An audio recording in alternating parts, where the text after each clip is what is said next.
Hey guys, Coach Ivan here, exercise therapist at Houston Iron. I've certified through ISSA and I'm currently in Lionel University going for my bachelor's so that I can start pursuing physical therapy. Exercise therapy is my game, but we're going to jump into strength progression today. We'll be going over a small program for strength conditioning athlete, one specific to powerlifting. So we'll go over the squat, bench, and deadlift, warm-ups for each one of these exercises, proper execution, as well as cool downs and stretches to ensure that we get the most out of our training sessions. So stay tuned, we got more to come, stand by. All right guys, so starting off, if we're getting ourselves prepped and ready for our squat or deadlift, I typically like to get into hip warm-ups and then knee warm-ups, right? And the reason why I'm splitting them up like that specifically and not quads, glutes, right, is because if you warm up the joint, right, properly throughout its full range, you'll get all the muscles that are surrounding it. They'll be warmed up and primed so that when you go ahead and you start your first sets, right, or your first few sets, you'll be ready to get moving. So the first move I'll do for the warm-up is a hip car or hip circles, right? So what we're gonna do is come up and across, go out as far as you can, sweep back, and repeat. So this movement here, we wanna try our best to mimic that circular motion so that we get as much mobility and blood flow in that hip joint, okay? From both sides, up to the rear, kick out, boom, and repeat, okay? So what this right here is doing is prepping your hip flexors as well as your adductors, your glutes, and also prepping your obliques and your low back a little bit, okay? And now the next piece, keeping everything as simple as possible. You get your hip cars in, and then you gotta warm up your knees. There's a few ways that you can do this. So you can start with a slow, progressive squat to make sure that your hips and your knees are ready to go. Or you can go on a treadmill and you can walk in reverse. This will allow for that blood flow to continue to warm up your knees, right? It's another variant, another way of doing things. So if you're gonna go for your squat, you wanna make sure that your heels are about in line with your hips. That's about the best point of measure that I can get. You wanna have a slight arch in your back, right? Chest up, and slowly and controlled push your knees out and away from your midline, boom. And make your goal is to ensure that your hammies touch your calves. Slowly, with control, boom, bow. And now if you have knee pain, no worries. Oftentimes it's a lack of blood flow, tightness, or mobility issue that causes knee pain. You can work your way into it, boom. If you feel pain right here, stop, come back up, boom. Slow and controlled, boom. A little bit lower each time until you're able to properly sit without knee pain. Now, of course, there's some things to consider. Some people have very tight hips. Some people have tight glutes specifically, calves, right? Tight knees, certain things like that that limit their squat depth, right? Now, not everyone is able to perform a full depth squat. However, everyone is capable of doing so. That takes specific mobility training and also a good bit of movement, right? A lot of the times people have these issues because they're living more sedentary lifestyles. The more that you're sitting, the more that you're not moving, right? The more stiff and tight your muscles get, which will then limit your range of motion when you're in the gym trying to move about, do your thing, which is why warm-ups and stretching is actually very important. So one of the things that you can do along with that, getting into your squat, you can bring your arms inside your knees so that once you come down, wherever you feel the limits, push your knees out. Boom. And that will definitely help in opening up your hips, getting you prepped for your squats. Okay, so let's get into your deadlift. For just about all your movements, right, you definitely want to start with about 50% of your work-in weight, right? Now, depending on whether you're a power lifter, bodybuilder, whatever, right, that weight's obviously not going to be the same. Another piece of that is our warm-ups will likely not be the same either, right? For a lot of people, it takes maybe 3 or 4 good warm-up sets to get them into their first working set, you know. However, my training specific, we're gonna go ahead and do 50% of working weight. Then we'll jump into 75, going into the full set, 100% of your working weight. Obviously, I'm not going to demonstrate a full set. I actually just finished my training. So what I will do is demonstrate the deadlift, right? Quick explanations as well. So, same deal with your squat, right? And this is for a standard deadlift, not sumo. Or conventional, I should say. So, set up, your heels are gonna be in line with your hips. Boom. You're gonna have a low back arch, chest up, right? For power, it might be a little bit different. You might have your chest right or your rib cage in line, right? So that your spine is completely neutral. Or you can have a low back arch. This will allow for a little bit more glute stretch when you're working it. Of course, we're not doing this for hypertrophy, we're doing this for strength. So, everything in line, boom. And once you come down and you sink into this position, you want to make sure that the bar path is able to go completely straight, okay? Now, some people will argue not to lock all the way out. I think there's a lot of benefit to doing so. Being able to come all the way up to the top tells us that your glutes are getting activated, your low back is getting worked, as well as your lats and traps, things in the back, right? That squeeze everything to the rear at the top of the movement, right? So once you get set up and you sink in, boom, straight bar path, chest up, boom, and control on the way down.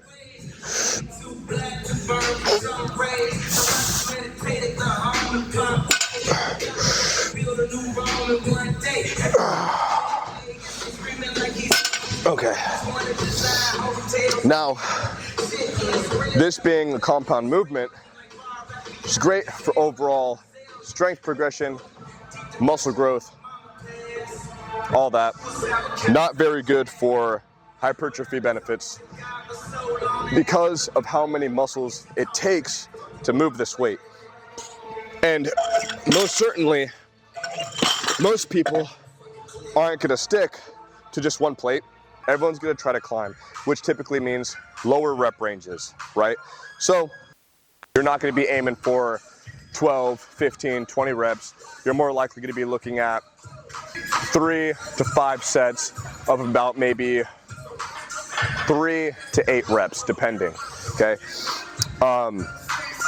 You might not be looking for reps as much as you are trying to climb 5, 10 pounds every week, maybe 2 weeks, depending on, you know, how you're progressing.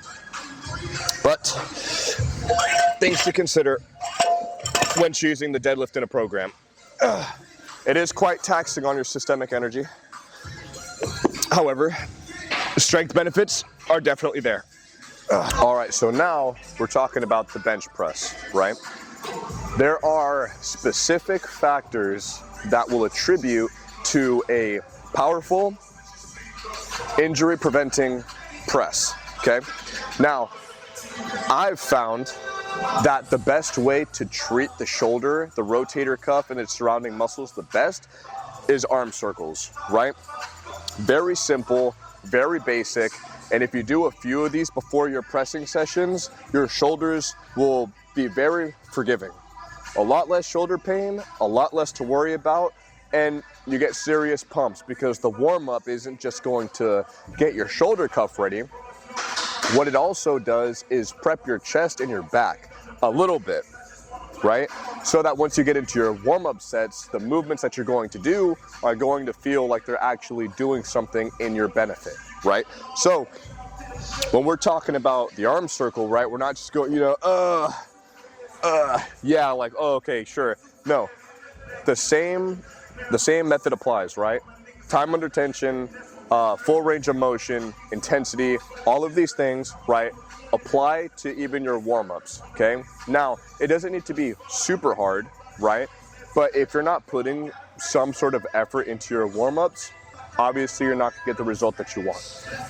So what we're gonna do, take your hand, go across your body entirely to where your scapula is protracted on one side, boom, and reaching over to meet your other hand, okay? Or, well, your hand is reaching over to meet your other hand. And from here, boom, reach over so that your lat gets stretched, bow. Reach as far back as you possible. This is gonna stretch your chest. Boom, press down with your shoulder, come back around, sweep. This is gonna stretch out your traps, rear delts, boom, reach up, bow, and now you start the cycle again. Lats being stretched, chest and shoulders being stretched, coming back in, lats again, boom. And then reverse. We'll do 10 going in one direction, 10 circles going in the other, and then switch sides. This is how you get a warm up, prep your shoulders for your bench press. All right, now we are on to our actual warm up sets for the bench.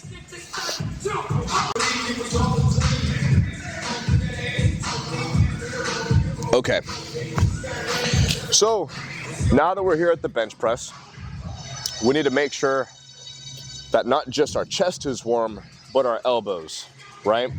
Now, there's other things that we can do to make sure that our elbows are in check, right? Like doing a tricep push down, right? Slowly and controlled through full range of motion.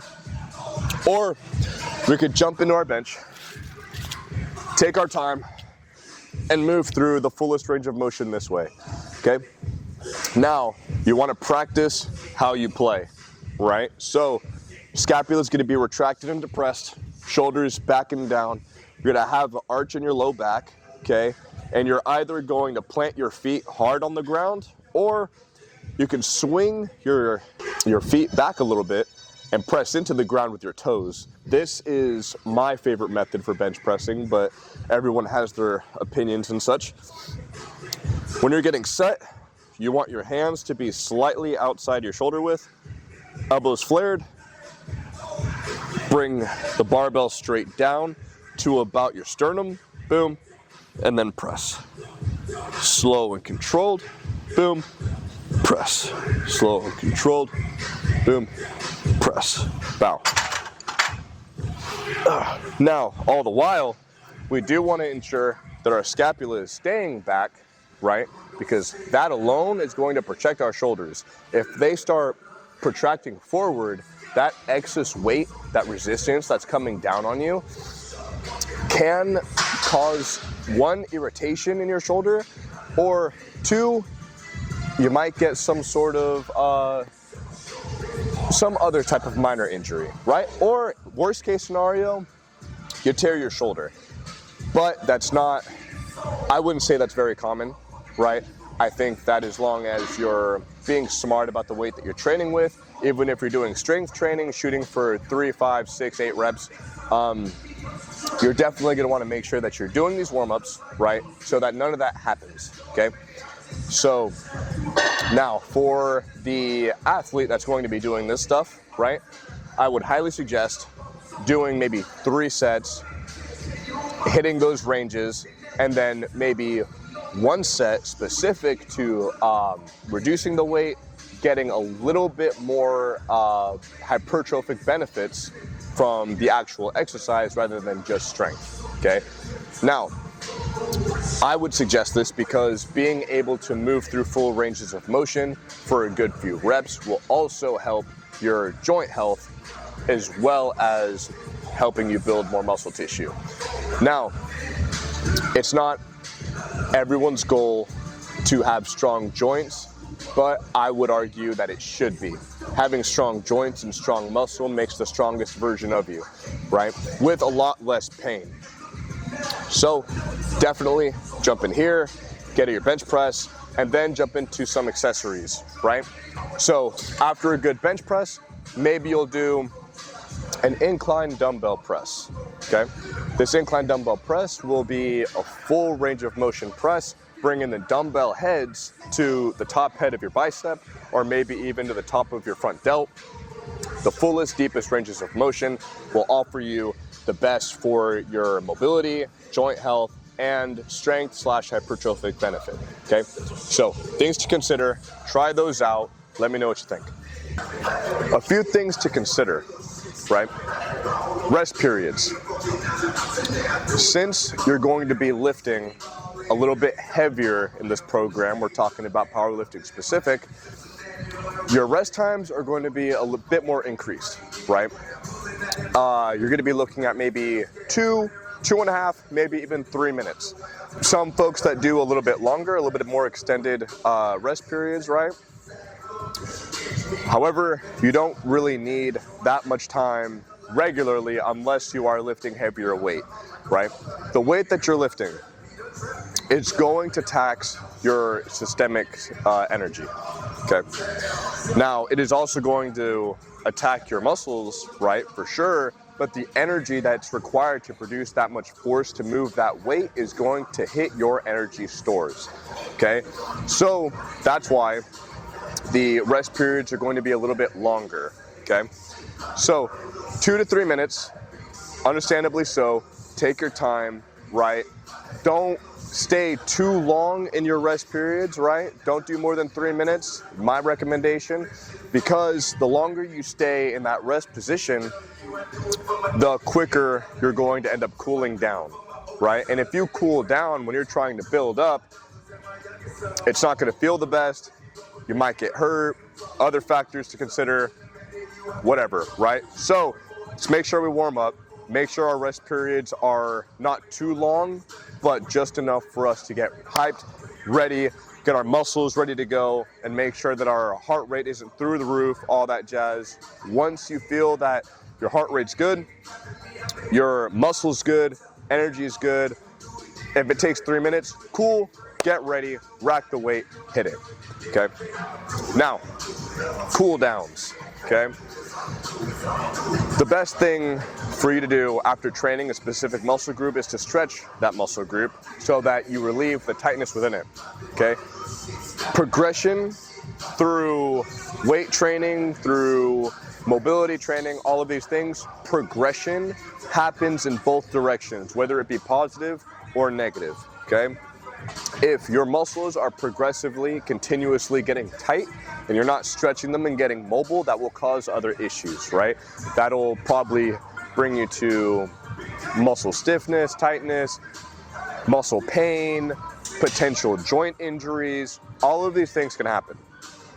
So we make sure that we cool down, we stretch, take our time doing so. We want to treat it as if it were another exercise, right? Reps, sets, more so time in sets, but make sure you're stretching. So chest, you just hit chest day, right? Hit it tough on the bench, did some incline, maybe some shoulders, some triceps. So what we'll do, grab a wall or maybe something that you can grab onto. And right here, same deal.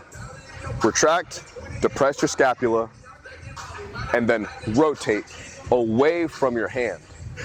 Because when you do this, you're not just gonna get a stretch in your chest, you're gonna get a stretch in your front delt as well as your bicep. Boom. And the more that you turn and the more that you look, you can also get a little bit of stretch in your neck. Boom. And with these, or well, stretching in general, you wanna give yourself 15 to 20 seconds per round, and then repeat it about 3 times. Depending on how you feel, depending on if the muscle's getting loose or how stiff it is, right? Sometimes there's knots in your muscle that won't come out the first time. That's okay. Keep stretching and it will get there. No problem, okay? Now, triceps, easy, same deal as everything else. Big close, right? Bring your elbow high, and what you can do is lean it up against the wall, and push down. This will stretch your lat a little bit too, but your lat ties in about the same area to where your triceps do in your shoulder. So when you do something like this, you're gonna get a good bit of your triceps stretched as well as your lat, and that's okay. And we'll do both. Boom.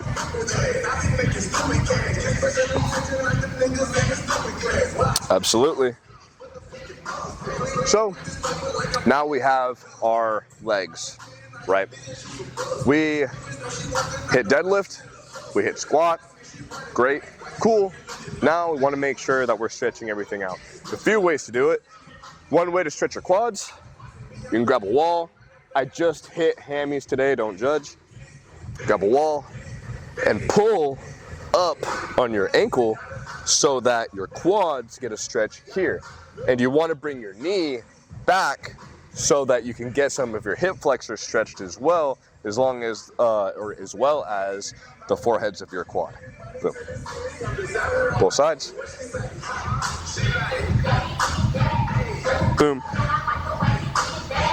And while you're pushing your knee back, you also want to arch your back some, bring your chest up. This will give you a really mean stretch in that quad area. Hamstrings, okay? Because you are going to get glute and hamstring activation off of your deadlift. So we're going to arch our back. Boom. Reason why is because it's going to pre-stretch the top areas of your glutes, okay? Boom, arch your back, lock your knees out, make sure they're very straight. And like you were doing a straight leg deadlift, you're going to hinge at your hips, push your butt back, get that stretch in your glutes, your hamstrings, and you might feel this in your calves as well. It's not wrong, it just means you have tight calves. Boom, and reach.